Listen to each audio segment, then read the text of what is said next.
É com muita alegria que nós chegamos a mais este programa Palavra de Vida e Esperança. E nós estamos nessa sequência, falando para famílias, falando para casais. Iniciamos com a Roberta, o Henrique, a Poliana.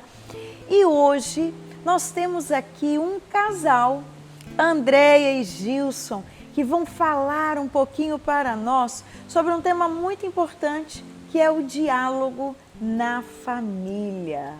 Que alegria, sejam muito bem-vindos estar conosco aqui.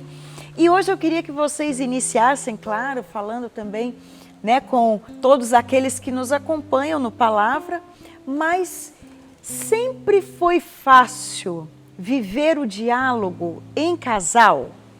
Como é que é esse caminho aí do diálogo entre o casal? Porque eu vejo que esse é um tema muito importante, muito necessário e, particularmente, enquanto terapeuta de casal, de família, eu vejo que é um dos pontos mais graves e que causam tantos problemas. Se as pessoas entendessem o que é conversar e o quanto isso é curativo, resolutivo, usariam mais vezes. Então, fala um pouquinho para nós. É uma alegria, para nós falar, estar aqui, testemunhando também. Você perguntar se foi sempre tranquilo, a gente sempre teve o diálogo, até mesmo antes de casar. A gente foi construindo, só que eu, particularmente, tinha uma tendência a ser mais fechada, não falar dos meus sentimentos. E nós fomos construindo isso, dado o entendimento da importância disso.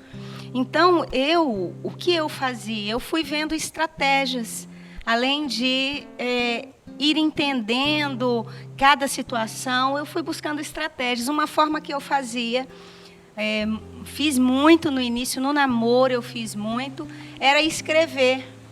Então, eu escrevia, até hoje, amor? Até hoje, em alguns momentos, em algumas situações, eu escrevo, porque aí eu coloco ali tudo o que eu quero escrever, falar, dou tempo para ele também de olhar, refletir, e depois a gente conversa. Então, em alguns momentos, hoje ainda, a gente faz isso.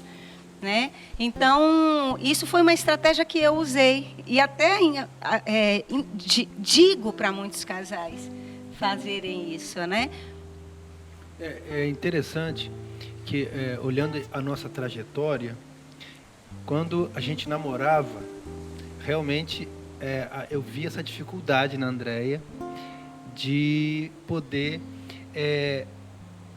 se abrir e falar o que ela estava sentindo. Engraçado que isso me gerava irritação. Eu ficava irritado, porque queria ouvir o que ela tinha para dizer, a Andréia se fechava.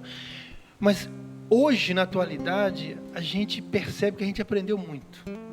Por exemplo, a Andréia colocou a questão dela escrever, E uma coisa que a gente também aprendeu muito é a maneira de acessar o outro. Quando eu quero falar alguma coisa, alguma reclamação para a Andréia, alguma coisa que está se repetindo 1, 2, 3 vezes, eu já estou treinando em abordar a Andréia de forma que não trave, que não torne ela reativa. Então eu vejo que ela também tem feito esse exercício e eu tenho melhorado muito. Mas, sabe, Raquel, eu respondo a sua pergunta da seguinte forma. Não foi sempre algo assim maduro, que flui, não. Mas a gente tem percebido um progresso. A gente conversar, ajustar. Inclusive, numa palestra que a gente fez sobre sexualidade, que está no canal, a Andréia cita um exemplo de uma situação de diálogo entre a gente que é comum.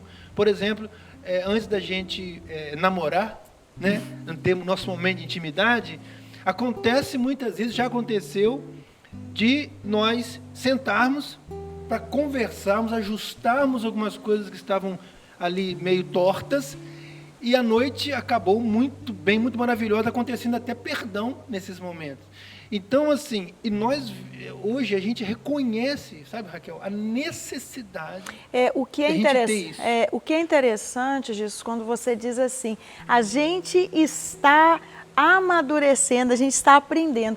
Porque muitas vezes a gente tem em mente que já entra no casamento sabendo conversar.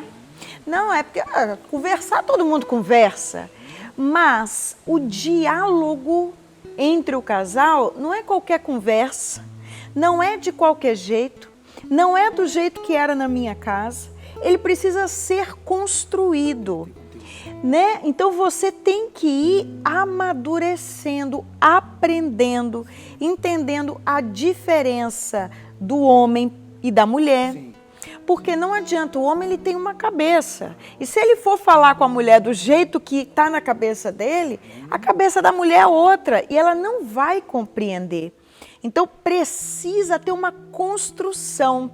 Então eu acho que todo mundo que casa tem que iniciar essa construção. Ninguém vem sabendo. É interessante isso porque eu preciso entender, conhecer, e aí eu vou ver a hora propícia para eu conversar. Tem horas que eu sei que eu não posso falar com o Gilson. Algo que eu queira conversar. Tem horas que ele não... Hoje... Tem isso, né? Olha, eu já sei a hora que não adianta eu falar nada com ela que não vai resolver. Eu tenho que ter a hora X para ela poder parar, ouvir e fluir a conversa. Entendeu? Foi isso que a gente foi entendendo e vendo assim, né, no casamento. Isso a gente foi amadurecendo e está amadurecendo. E a gente ajuda o outro, até mesmo em dizer, agora eu não estou querendo conversar. Então, muitos casais não fazem isso. Não, agora eu estou com a cabeça muito cheia, não estou conseguindo pensar isso. E não é conversar de qualquer coisa.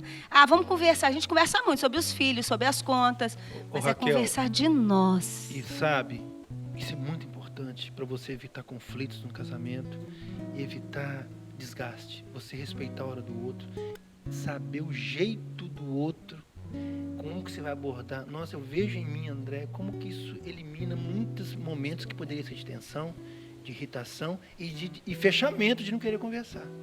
O que eu acho importante também da gente pontuar, infelizmente já estamos chegando no final do nosso programa, mas que eu acho muito importante da gente pontuar, o diálogo, ele precisa ser visto como primordial. Sem dúvida. Então, uma das coisas que a Andréia disse, quando eu entendi que isso era importante, se o diálogo não é visto como primordial, se a gente não compreende que se eu não aprender a conversar com o outro, se o outro não aprender a me acessar, nós não vamos chegar muito longe. Não adianta dizer, mas eu amo. Amo de boca fechada, não vai construir uma casa, não vai construir uma base. O diálogo, ele é uma construção. Então eu pediria a vocês que nesse fechamento, vocês deixassem esse incentivo aos casais que podem ser recém-casados ou podem já ter 40 anos de casado. Esse incentivo, é tarde demais para procurar o diálogo ou não? O que é que vocês incentivam e orientam? Jamais, né? Nunca é tarde. Por quê? É aí que você vai descobrir a riqueza do outro. Então, muitas vezes tem marido ou esposa, não, ele não quer conversar. A gente, às vezes, recebe muito isso das esposas, dos esposos. Não, ele não se abre a conversa. Não desista, invista, vai fazendo. Além de rezar, você pode rezar pedindo a Deus para abrir esse meio, né, essa possibilidade aí para vocês dois. Eu reforço o que já coloquei aqui na nossa conversa.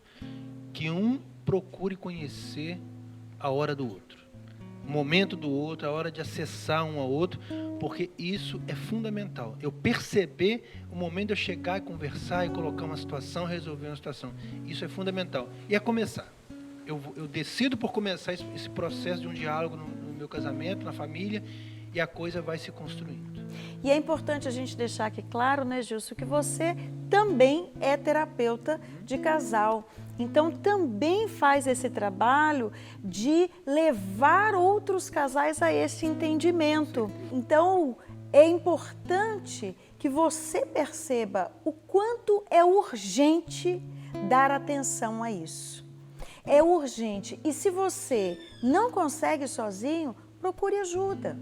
Procure ajuda. Nós aqui da comunidade estamos aqui para te ajudar. São tantos casais. No nosso canal você pode acessar. Nós temos aí várias palestras para casais no nosso canal do YouTube. Você pode procurar os terapeutas. O Gilson é um dos terapeutas que atende aqui na comunidade. Procure. Não deixe a sua família pensando que eu já cansei, já desisti, não dá mais tempo. Dá tempo, é urgente. E lembrando, como nós iniciamos essa sequência de programas, a tua família é o legado que você vai deixar para o mundo. Que Deus te abençoe e até o próximo Palavra de Vida e Esperança.